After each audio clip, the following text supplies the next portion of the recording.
Dragons guarded the edges of the known world on medieval maps. These intricate charts were not guides for travel, but profound reflections of belief, blending scripture, legend, and a dawning curiosity about the physical earth. By the end of our journey, you will see how these beautiful artifacts completely reshaped humanity's understanding of its place in the cosmos. We will uncover why mapmakers placed a holy city at the center of the universe and how the practical needs of sailors eventually shattered this sacred geography. What does a society choose to include on its map when the world is still mostly a mystery at the heart of this medieval world? You lies the Mappa Mundi, a Latin phrase translating to clothe of the world. But this was no ordinary map for finding your way from one town to another. Think of it instead as a massive, circular storybook painted on parchment, a single image attempting to hold all of time, space, and divine history. The most stunning survivor of this tradition is the Hereford Mappa Mundi, a sprawling diagram that feels more like a cathedral window than a chart. Here, the city of Jerusalem sits precisely at the center, a deliberate anchor for a universe understood through faith. Radiating out from this holy core are scenes from the Bible, sketches of strange creatures from distant lands, and the outlines of known continents. This was not a tool for sailors, but a spiritual compass for the soul, illustrating the entire Christian narrative from the Garden of Eden to the Last Judgment. Every element, from a painted lion to a sketched tower, carried a deeper meaning, teaching a lesson about creation and salvation. In this sacred geography, the physical location of a river or a mountain mattered far less than its moral or biblical significance. The world was a stage for a divine story, and the Mappa Mundi was its script. This deeply symbolic vision of Earth would soon face an unprecedented challenge, one that arrived not from scholars in a library, but from the practical demands of men on the rolling decks of ships. While the Mappa Mundi presented a rich tapestry of history and faith, another far simpler design was quietly shaping the medieval mind. Its name was the T-O map, a schema so elegant it could be drawn in the dirt with a stick. Picture a perfect circle, the letter O, symbolizing the vast ocean that was believed to encircle all dry land. Inside this circle, a single capital T is inscribed.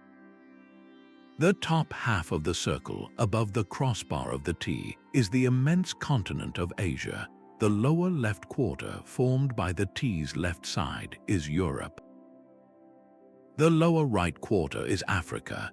The vertical stroke of the T is the Mediterranean Sea, dividing Europe from Africa, while the crossbar represents other key waterways like the Don and the Nile, separating those continents from Asia.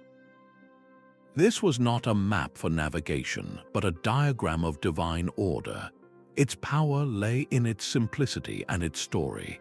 It perfectly illustrated the medieval worldview that the Earth's landmasses were divided among the three sons of Noah after the Great Flood, Shem, Ham, and Japheth, populating Asia, Africa, and Europe respectively.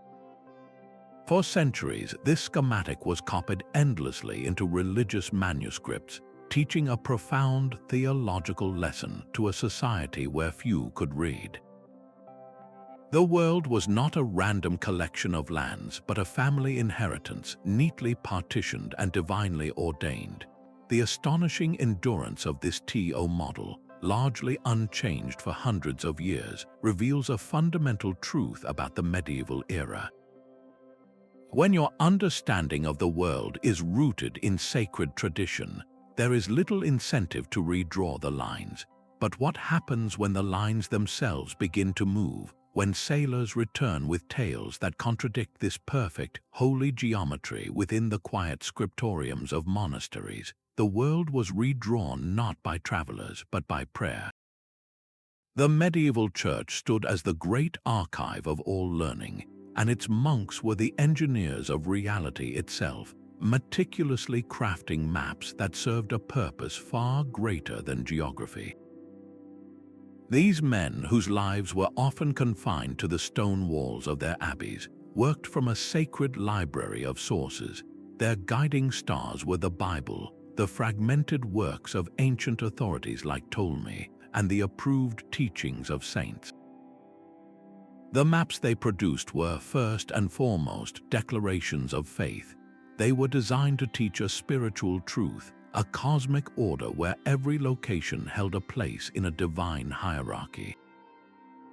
This is why paradise was consistently shown at the top, in the east, the direction of the rising sun and Christ's resurrection. Jerusalem was fixed at the very center, the spiritual navel of the world. Accuracy was a secondary concern to orthodoxy. The map was a sermon in ink and vellum, a visual guide to salvation. This ecclesiastical monopoly on knowledge created a powerful, self-reinforcing vision of the world. For centuries, this was the only reality that mattered, a world perfectly explained by scripture and tradition. Yet this very control began to generate a quiet friction.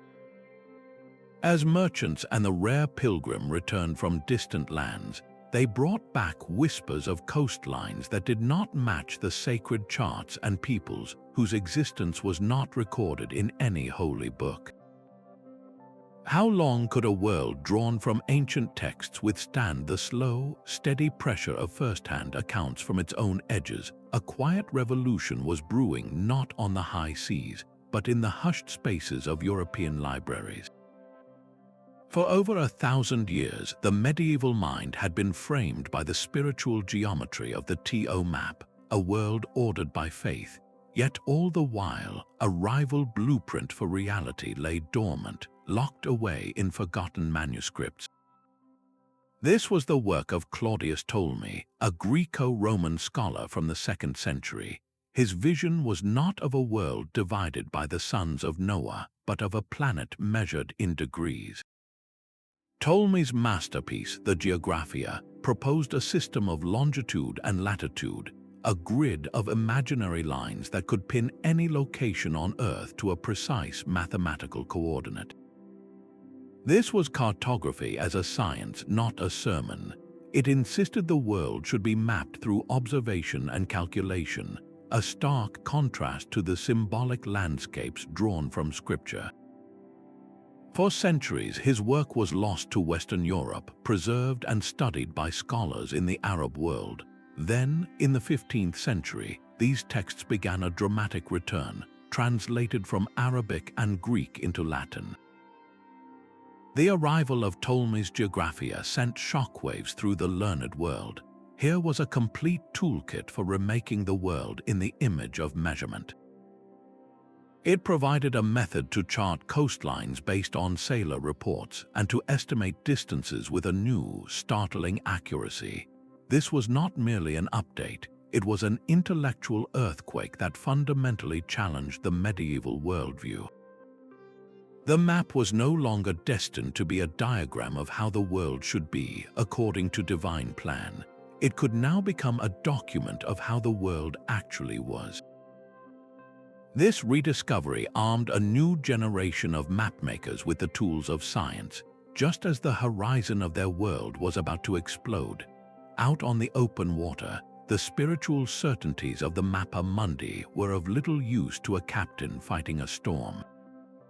Here, a new kind of map was born from necessity, a document not of faith but of wind and wave. The Portolan chart was its name, and it looked nothing like the symbolic TO diagrams copied in monasteries.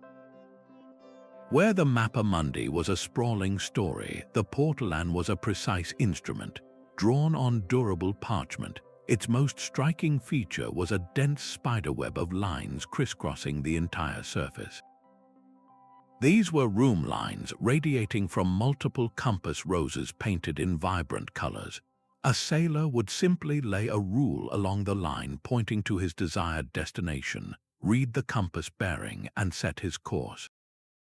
This was cartography in service of survival. The charts ignored the interior of lands almost completely, focusing with laser intensity on the shape of coastlines.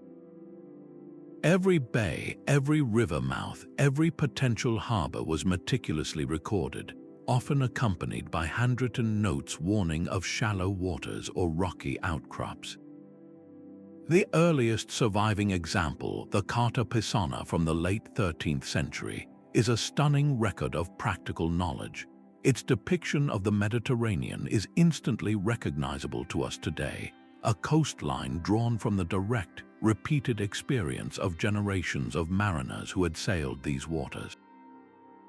This was a living map, constantly updated from the logs of ships, a collaborative project among people who depended on its accuracy for their lives and livelihoods. It signaled a profound shift, a move away from a world understood through ancient texts and toward a world charted by first-hand observation. The Portolan chart did not argue with the Church's teachings. It simply operated in a different realm, one where the most important truth was the correct contour of a distant shore. The Catalan Atlas was a cartographic chimera, a breathtaking fusion of two rival realities. Crafted in 1375 by the Jewish mapmaker Abraham Cresques on the island of Majorca, this sprawling work did not choose between the sacred world of the Church and the measured world of the sailor. It daringly combined them. Imagine unrolling a series of painted vellum panels stretching from the familiar shores of England all the way to the distant court of the Chinese emperor. This was not just a map, it was a panoramic encyclopedia of the entire known cosmos, designed for a French prince whose ambitions stretched beyond his own borders. On one hand, its depiction of the Mediterranean coast is pure Portolan, traced with the same precise room lines that guided ships from port to port. Yet turn your gaze inland, and the world erupts with the mystical energy of a Mappa Mundi. Here be dragons, but also camels. Here are kings seated on golden thrones. One of the most striking figures is Mansa Musa, the ruler of the Mali Empire, depicted holding a massive golden orb, a direct reference to his legendary pilgrimage to Mecca that flooded the Mediterranean with so much gold it disrupted economies for years. The Atlas presents him not as a monster from the edges, but as a central player in a global drama of faith and commerce. This was the true genius of Cresques' work. It acknowledged that the world was both a physical space to be navigated and a cultural story to be understood. It captured a moment of hybrid consciousness, where the measured line of the navigator's rule began to share the page with the gilded illustration of a storyteller. For the first time, a map could be a tool for both a ship's pilot and a prince's diplomat, a single document serving the demands of the body and the dreams of the mind. How would this delicate balance between myth and measurement hold as the edges of the map continued to push outward into a vast and unexpected ocean? The blank spaces on a map have always been an irresistible invitation to the human imagination. For the medieval cartographer, an empty stretch of parchment was not an admission of ignorance, but a canvas for a moral lesson. When their pens reached the uncharted regions of southern Africa or the farthest reaches of Asia, they populated these lands with a stunning menagerie of beings. From the pages of ancient authorities like Pliny and Isidore of Seville, they drew the Cynosphali, a race of men with the heads of dogs who were said to communicate through barks. They sketched the Blemii, a headless people whose faces were embedded in their chests. They charted the lands of the Cyapods, who possessed a single, massive foot they could use as a sunshade. To our modern eyes, these illustrations seem like pure fantasy, yet they were considered serious scholarly content for centuries. They were not placed on the map to deceive, but to define. Each strange creature marked a boundary, not just of geography, but of the known human condition. They represented the absolute edges of the civilized world, a world that was centered on Jerusalem and defined by Christian faith. These monstrous races were the ultimate other, a reflection of what humanity was not. Their existence, firmly believed by learned scholars, reinforced a collective identity for those within the map's center. It was a way of saying, here we are normal. Out there, God's creation becomes strange and perilous. This practice served a profound theological purpose, illustrating the limitless diversity and sometimes fearsome wonder of a divine plan that could conceive of such beings. Yet, even in this act of othering, there was a spark of intense curiosity. By giving form to the unknown, these maps kept a vital question alive, a question that would one day drive ships over the horizon. What else might truly be waiting in those blank spaces? Yet these monstrous edges of the map were about to be challenged by a single, astonishingly detailed report. A Venetian merchant named Marco Polo returned from the East with a story so vast it seemed to defy belief. After spending decades in the service of the Mongol Emperor Kublai Khan, Polo dictated an account of his travels from a prison cell, describing a world of staggering sophistication that lay beyond the lands of the dog-headed men.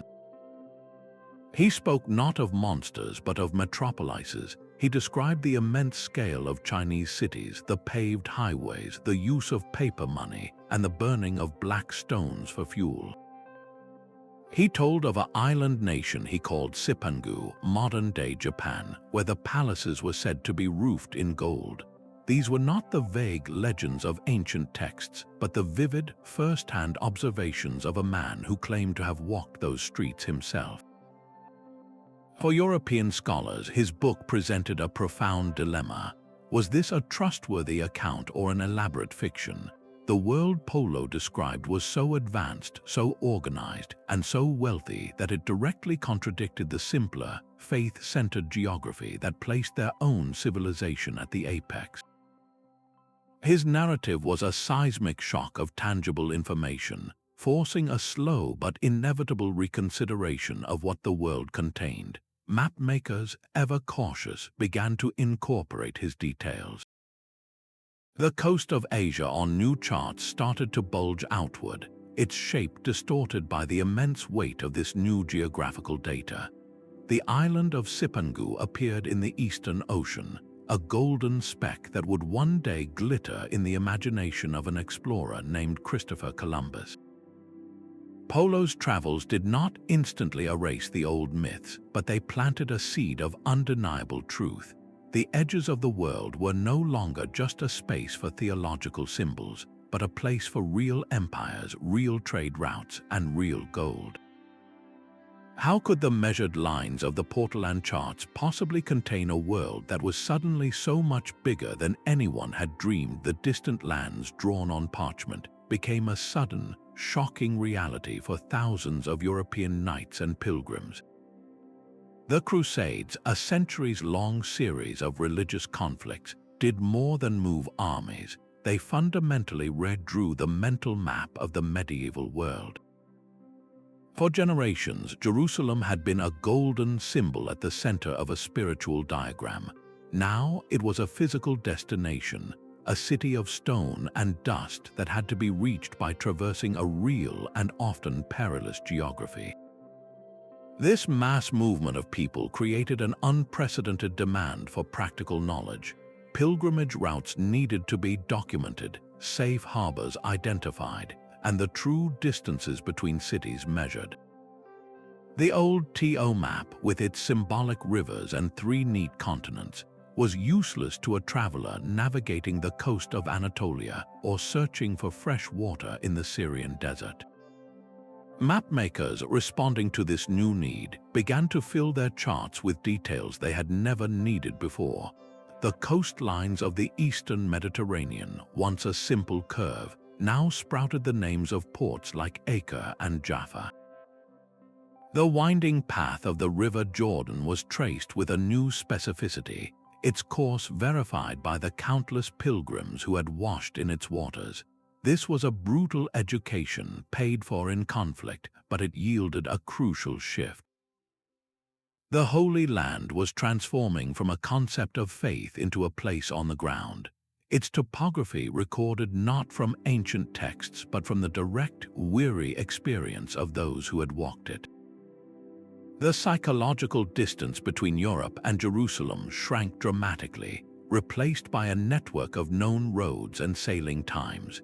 This violent collision of worlds forced a more concrete reality onto the map, proving that the world was not just a story to be read, but a physical space to be endured and understood.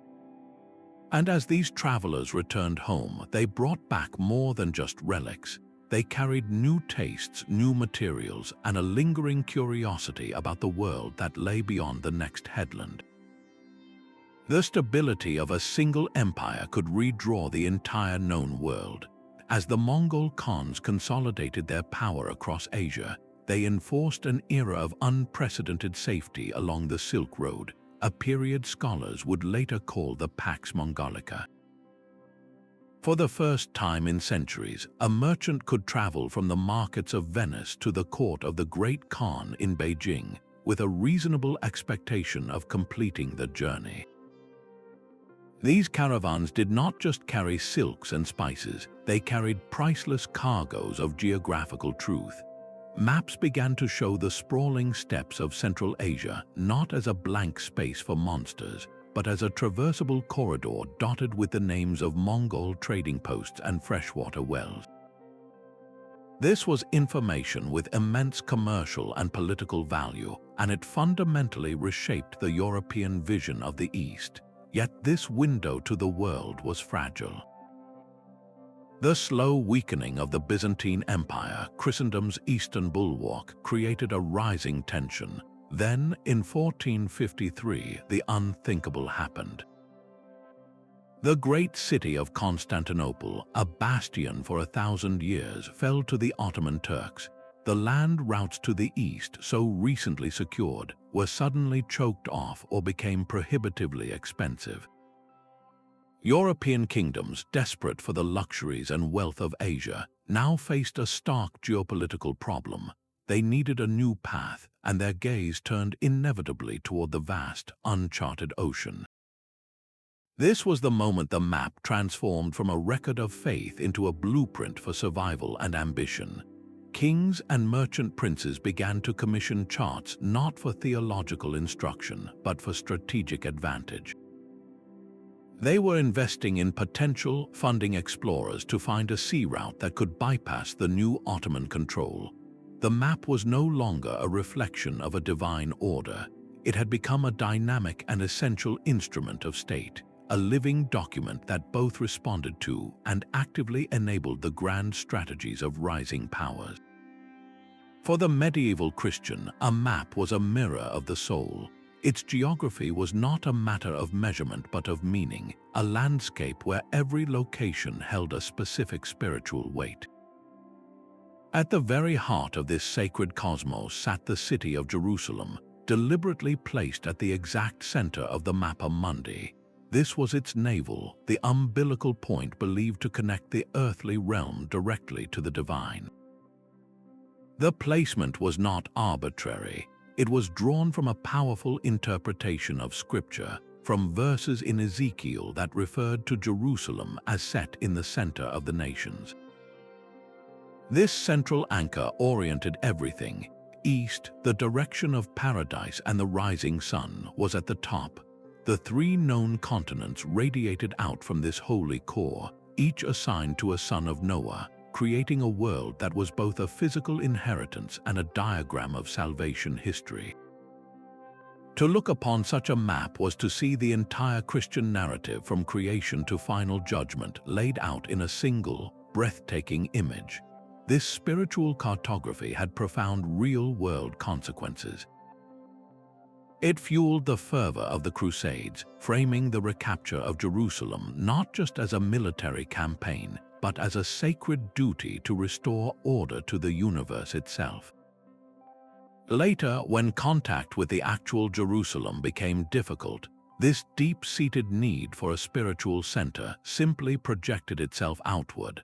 The frantic search for the mythical Christian kingdom of Prester John was in many ways a quest for a new ally, a symbolic Jerusalem in the east that could reinforce a Christian worldview from the edges. The map was not just describing a world, it was actively shaping its destiny, turning faith into a force that could mobilize armies and launch ships into the unknown. The Hereford Mappa Mundi is a world contained on a single, fragile skin of vellum. Created around the year 1300, this masterpiece measures over 5 feet across, an enormous expanse of painted parchment that demands to be studied, not merely seen. At its summit, Christ presides over the Last Judgment, his hand raised in blessing and judgment, setting the ultimate spiritual frame for everything depicted below. The entire circle of the world unfolds beneath him, with the city of Jerusalem fixed at its exact center, the true navel of this sacred universe. To walk its contours is to take a journey through a medieval mind, where time and space are woven into a single divine tapestry. Scattered across its surface are more than 500 intricate drawings, a visual encyclopedia of all known existence. Your eyes can trace the walls of 420 cities, from Paris to Damascus, each one a tiny sketch anchoring a real place within this cosmic story. You can witness 15 pivotal events from the Bible, from Adam and Eve's moment of choice in the garden to the crucifixion, all placed in their supposed geographical locations. The natural world flourishes here too, with 33 plants and animals, some real and some imagined, each a testament to the wonder of God's creation. And along the edges, you encounter 32 images of peoples from distant lands, representations of the human family in all its perceived strangeness and diversity. This was not a map for finding a road, but for finding meaning. It was designed as a visual library for a largely illiterate society, a sermon you could walk around, teaching the viewer about the entirety of human history from its divine beginning to its prophesied end. Every strange beast, every biblical scene, every sketched city wall was a deliberate piece of a grand theological argument, illustrating that the physical world was inseparable from the spiritual narrative that gave it purpose. The Ebstorf map presented a world that was not merely watched over by the divine, but one that was physically composed of it, created by German monks around the 13th century. This monumental work, even more audacious than the Hereford Mappa Mundi, was tragically lost during the conflicts of the 20th century. Yet its memory survives through copies, revealing a vision where geography and theology became one flesh. The entire orb of the world was framed as the resurrected body of Jesus Christ. His head crowned the top in the east, the direction of paradise. His outstretched hands touched the northern and southern edges, while his pierced feet marked the western limit. Jerusalem rested at the very center of the composition, positioned directly over the Savior's heart. This was not a vague metaphor, it was a literal, breathtaking cartographic reality. Every city, every river, every creature on this map existed within the boundaries of Christ's own form. To study its details was to contemplate a world sustained and encompassed by incarnation. A traveler moving from Europe to Africa was understood to be walking across his hands. A ship sailing the Mediterranean was navigating the space near his torso.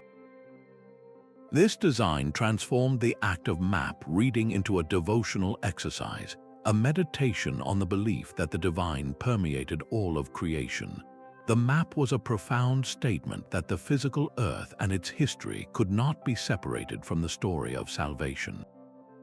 It declared that the world, in its entirety, was sacred space. This ultimate expression of faith-centered mapping, however, stood on the brink of an irreversible change. As the 15th century advanced, a new breed of chart, born from the demands of commerce and crowned with the name of an ancient king, would begin to pull the world apart from this divine body, remaking it as a measured and mechanical space. But the cosmic scope of the Mappa Mundi was only half the story. While monks charted the path to salvation, a more earthly cartography was taking shape in town halls and royal courts, focused not on the soul but on the soil. This was the rise of regional mapping, a turn inward to master the spaces of daily life. These maps served the concrete needs of power and property, drawn to settle border disputes, plan military campaigns, or document the holdings of a local lord. Where the world map was a spiritual diagram, the regional map was a practical tool, an instrument of administration. The Go map of Britain, created in the 14th century, is a stunning artifact of this shift. It is a stripped-down, functional view of the island, a far cry from the crowded theological tapestry of the Hereford Mappa Mundi. Its focus is on what is useful, a network of over 600 towns connected by rudimentary red lines representing the most important roads, with distances between settlements carefully noted. This was a map for governance and for travel, a sign of a society beginning to manage its own territory with a new, systematic precision. This parallel tradition reveals a crucial development in the medieval imagination. The drive to understand the world was not a single quest but a dual one. One strand looked upward and outward, seeking humanity's place in a divine cosmos. The other looked downward and inward, seeking to measure, control, and organize the familiar landscape of home. This local mastery was, in its own way, just as revolutionary as the grandest world map. It trained the mind to see space in terms of measurable relationships and tangible resources, cultivating a habit of thought that would soon be essential for navigating a world whose true shape was still a mystery waiting just beyond the horizon. This zonal theory presented a world neatly wrapped in climate belts, a rational cage for the medieval imagination. Ancient Greek thinkers like Aristotle had proposed that the Earth was divided into 5 parallel bands, and this model was embraced and passed down by scholars for centuries. Picture the globe encircled by 2 frozen, frigid zones at the top and bottom, poles of perpetual ice considered utterly hostile to life. At the waist of the world lay the torrid zone, a blistering equatorial belt believed to be a vast, boiling ocean of sand, its heat so intense it would burn any ship that dared to cross it. Human civilization, according to this logic, was confined to the single, blessed band of the northern temperate zone, a safe middle ground between the 2 extremes. The southern temperate zone was believed to exist in theory, but it was considered completely unreachable, cut off forever by the impassable fiery barrier of the equator. This was not just a scientific idea, it was a profound psychological boundary. Why risk certain destruction by sailing south into a furnace? The theory provided a seemingly rational explanation for why the world's edges were empty, reinforcing the maps that showed monsters there. It was a perfect, self-fulfilling prophecy of limitation, grounding the fear of the unknown in the respectable language of classical science. For generations, this zonal map of the world went unchallenged in European libraries. Yet all it took to shatter this ancient belief was the slow, patient progress of Portuguese caravels down the west coast of Africa. Each new cape they rounded, each new river mouth they charted, pushed the imagined line of the torrid zone further south. The air did not ignite, the sea did not boil. Instead, they found lush landscapes and thriving kingdoms. The discovery that one could cross the equator and emerge into another habitable world was a quiet revolution that changed everything, proving that the greatest barriers to exploration are often the ones we construct in our own minds. A king of unimaginable wealth and virtue was believed to be waiting in the east. The legend of Prester John was not a simple story, but a powerful geopolitical fantasy that gripped Europe for centuries. Letters likely forged by hopeful scribes described his kingdom in lavish detail, a realm where pepper grew like weeds and a magic mirror allowed him to watch over his entire domain. His palace was said to be built of precious stones and presided over by 72 kings. This was a land untouched by greed or lies, a Christian utopia hidden beyond the known world. For European rulers locked in a long struggle with powerful Islamic empires, this tale was a strategic dream. The hope was that Prester John, with his vast armies, could become a crucial ally, attacking Muslim forces from the rear and creating a pincer movement that would secure Jerusalem for Christendom. This was not just a quest for a mythical figure, it was a search for a savior. This enduring hope actively shaped the course of exploration. When Portuguese caravels began their slow crawl down the African coast, their captains carried dual orders. They were to chart the shoreline and establish trade, but they were also instructed to make inquiries at every port, seeking news of this lost Christian kingdom. The dream of finding Prester John provided a spiritual and political justification for the immense cost and risk of these voyages, turning the blank spaces on the map into a potential refuge for a lost brother in faith. The search for this phantom king reveals a profound truth about medieval mapmaking, where the lines on a chart were often drawn as much by desperate hope as by geographical fact. While European libraries preserved the TO diagram, a brilliant scientific revolution was unfolding under the caliphates. Across the Mediterranean, Islamic scholars became the great engineers of geographic knowledge, actively gathering, translating, and refining the works of Greek masters like Ptolemy. They did not merely copy these ancient texts, they tested them, correcting distances and redrawing coastlines based on new data, flooding in from their own vast empire, and trading networks that stretched from the Atlantic coast of Spain all the way to the islands of Indonesia. This was a collaborative, global project of the mind, where a merchant's log from the Indian Ocean could be cross-referenced with a Persian astrolabe reading and a Greek philosophical concept. The most stunning product of this fusion was created by the Arab geographer Al-Idrisi. In the 12th century, he was commissioned by the Norman king Roger II of Sicily, a Christian ruler with a profoundly intellectual and tolerant court. For 15 years, Al-Idrisi and his team synthesized all available knowledge, interviewing travelers, studying older maps, and compiling their findings into a monumental work called the Book of Roger. Its centerpiece was the Tabula Rogeriana, a massive silver world map and 70 sectional maps accompanied by a detailed geography. This work presented a world that was startlingly accurate. It correctly showed the source of the Nile, outlined the entire coast of Africa, and depicted the Indian Ocean as a sea open to navigation, not landlocked as Ptolemy had believed. The Arab cartographic tradition often oriented its maps with south at the top, a different perspective that itself challenged the Eurocentric view.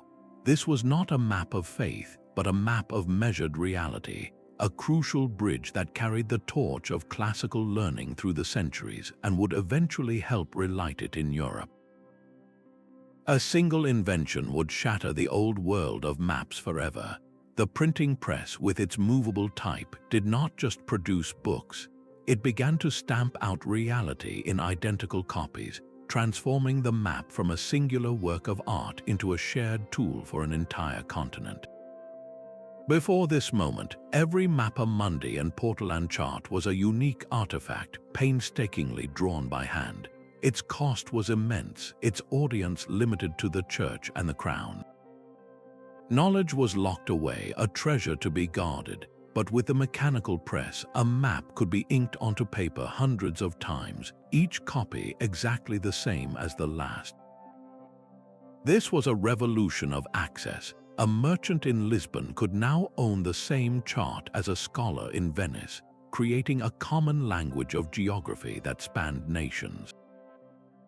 The first blockbuster of this new age was a printed edition of Ptolemy's Geographia. Its maps, now standardized and widely distributed, became the default textbook for a generation of explorers and thinkers. They offered a unified scientific vision of the world, a grid of longitude and latitude that anyone could study and, crucially, anyone could challenge. This was the press's most profound effect. An error on a single handwritten map might persist for a century, but an error in a printed atlas, seen by thousands of sharp eyes, was quickly spotted. New reports from returning ships could be incorporated into the next printing, creating a feedback loop of rapid correction and expansion. The map was no longer a static declaration of faith or a secret of statecraft. It became a living, breathing document, evolving in almost real time as new information flooded in from the edges of the world. This democratization of knowledge created the very momentum needed for the great leaps of the Age of Discovery, empowering a new class of adventurers who would soon redraw the coasts of continents. Prince Henry the Navigator's school at Sagres became a crucible where the very soul of the map was reforged. Perched on the windswept cliffs of southern Portugal, this was not a quiet monastery but a dynamic workshop for the future. While historians debate whether it was a formal academy or a brilliant center of patronage, its purpose was unmistakably clear. Henry gathered the sharpest minds of the age under one roof, cartographers fresh from the royal libraries, astronomers skilled with the astrolabe, and grizzled sea captains who knew the Atlantic's moods by heart. Here, the solitary monk's pen was replaced by the collaborative efforts of a think tank. They systematically collected every Portolan chart they could acquire, cross-referenced them with the logs of returning sailors, and commissioned new maps that were updated with an almost frantic urgency. Each new headland rounded on the African coast, each river mouth discovered, was immediately integrated into a growing, state-secret atlas. This was cartography in service of a crown, a coordinated project to turn geographic ignorance into national wealth. The goal was not to illustrate a divine story, but to find a tangible path around Africa to the spice markets of the East. This marked a profound shift in who controlled knowledge and for what purpose. The map was no longer a reflection of God's order, but a strategic weapon in a competition for global power, and the Portuguese were learning to wield it with devastating effect. A Portuguese caravel rounding a new headland did more than just discover a new bay. It invalidated a 1,000-year-old truth. The ancient zonal theory, that comforting cage of climate belts, began to crumble with every new report sent back to Lisbon. The sea south of the equator did not boil, the air was not poisonous. Instead, sailors found a coastline that seemed to stretch on forever, teeming with life and dotted with the settlements of thriving kingdoms. This presented a profound crisis for the mapmaker hunched over his vellum in a European workshop. His existing Portolan chart, a masterpiece of Mediterranean precision, now ended in an awkward blank space. His first instinct was simply to extend the line, to let the familiar outline of Africa stretch southward on the same parchment template. But soon, that single line began to curve, and then to curve again, suggesting a shape so monumental it defied all previous understanding. The continent was not a barrier but a gateway. Each new voyage created a frantic race to update the charts. A map from 1482, just a decade before Columbus would sail, shows this transformation in stunning detail. The southern coast of Africa is depicted with remarkable accuracy, arcing decisively eastward, a clear suggestion that a sea route to the Indies was not just possible but imminent. This was a feedback loop of discovery, a conversation between the sailor on the deck and the scholar at the desk. The map guided the explorer to the edge of the known, and the explorer, in turn, sent back the raw data that forced the map to redraw itself. The very edge of the world was no longer a static line guarded by monsters. It was a moving frontier, advancing year by year with the tide. This constant state of revision created a new and exhilarating reality. The map was no longer a record of what was known, but a living document of what was being discovered at that very moment. A merchant's ledger from the 14th century tells a simple, frustrating story of rising costs. The price of pepper, of cinnamon, of fine silk, climbed ever higher with each hand it passed through along the overland routes. These ancient silk roads were a precarious web of trails and middlemen, a geographic reality that remained frustratingly vague on the beautiful Mappa Mundi back home. The maps showed the idea of the East, but not the actual path to its riches.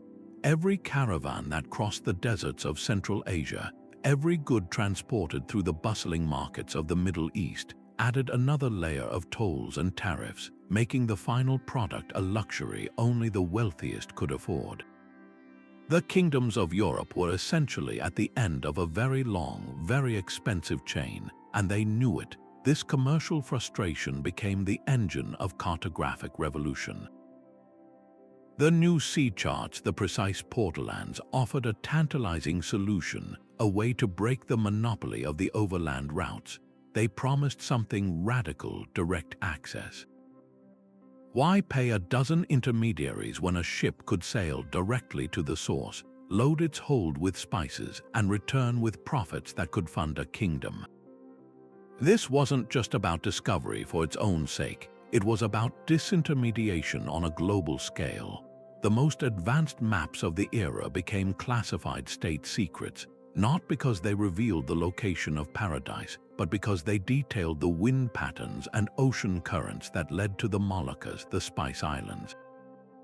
A single accurate chart of the Atlantic Gyre, the great circular wind system, was more valuable than a chest of gold because it was the key to unlocking 1,000 chests.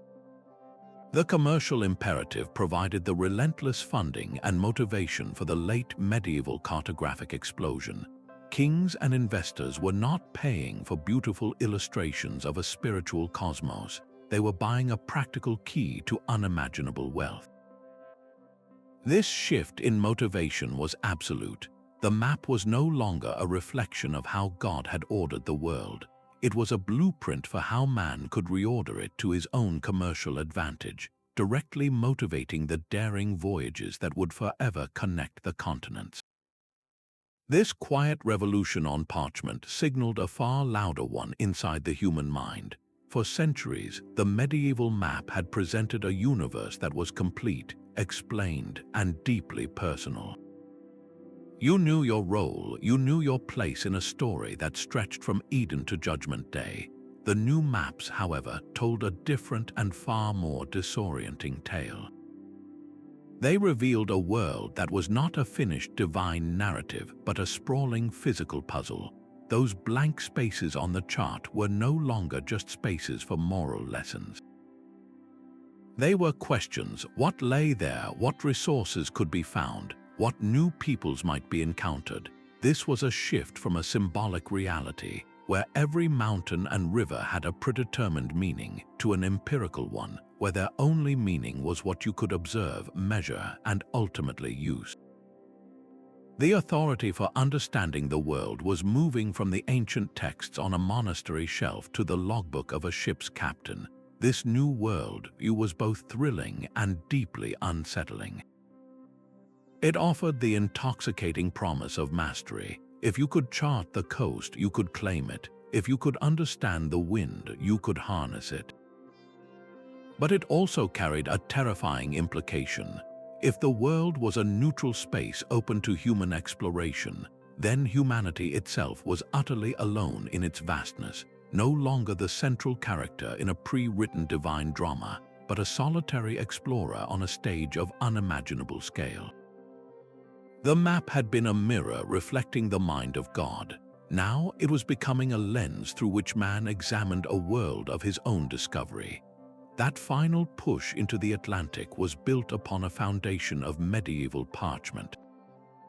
The charts carried by Christopher Columbus were not born from a void. They were the direct descendants of the Portolan tradition.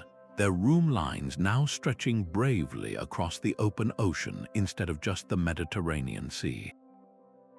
His famous voyage was not a rejection of the old maps, but a radical interpretation of them. He relied on a globe created by a German cartographer, Martin Behaim, which synthesized all the latest knowledge, yet still dramatically underestimated the Earth's size, a miscalculation that made his ambitious plan seem plausible. The very goals of these explorers were medieval dreams dressed in modern ambition. Vasco da Gama was not merely seeking a trade route. He was under explicit orders to locate the lost kingdom of Prester John, that enduring Christian hope that had first appeared on the Mappa Mundi. The wealth of the Indies that they sought was the same golden Cipangu that Marco Polo had described centuries before. These men sailed with one foot in the age of measurement and the other in the age of myth, and it was this potent combination that propelled their ships over the horizon. The legacy of the medieval mapmaker is therefore not a closed and fearful world, but the very opposite. It was a world that had been meticulously prepared for its own explosion. The tools were there, the Portolan's precise coastlines and compass bearings. The motivation was there, a blend of commercial hunger and spiritual quest. And most importantly, the mindset was there, a newfound confidence that the blank spaces on the chart were not warnings but invitations. When Ferdinand Magellan's expedition completed the first circumnavigation of the globe, it did not mark a clean break with the past, but the ultimate fulfillment of a process that had begun in those quiet monastic scriptoriums. The world had been imagined as a whole, and now it was finally being connected as one. The journey of the medieval map is a profound testament to the expanding human imagination. We began with a universe centered on Jerusalem, a spiritual diagram painted on vellum, and ended with a planet measured in degrees of latitude and longitude.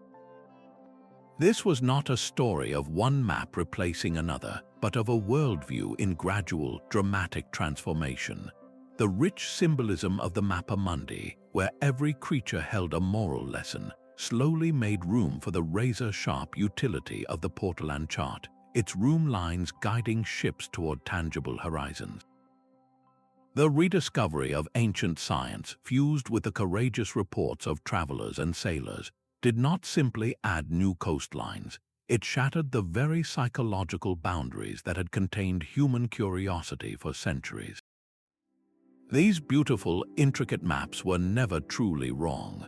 They were profound reflections of their time, capturing a moment when faith, legend, and a dawning empirical reality coexisted on a single sheet of parchment.